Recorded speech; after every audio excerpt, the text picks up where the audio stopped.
বেশ কিছুদিন আগে একটি চায়ের কেটলি রং করেছিলাম, মনে আছে তোমাদের?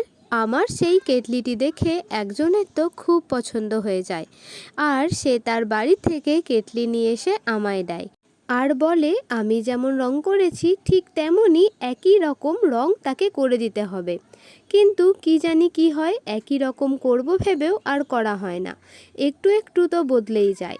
আমি আমার সেই কেটলিটাই মধুবানী আর্ট করেছিলাম, একদিকে ময়ূর আর একদিকে পাখি। কিন্তু এই কেটলিটাই মনে হলো একই রকমই করি, তাই মধুবনী আর্ট করেছিলাম শুধু পাখি দিয়ে। আর একটু একটু রঙও বদলে গেছে। তোমরা দেখে জানিও এখানে কি কি রং আমি বদলেছি। এই তো আস্তে আস্তে পুরো কেটলিটাই রং করা হয়েই গেছে। এবার তোমরা সবাই দেখে জানিও তো, আগের কেটলিটা না এই কেটলিটা, কোনটা একটু বেশি সুন্দর লাগছে। যার জন্য এটি বানিয়েছিলাম তার তো ভারী পছন্দ হয়েছে।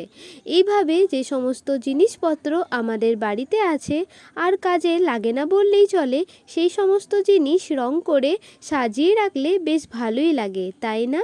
আজকে তবে আসি।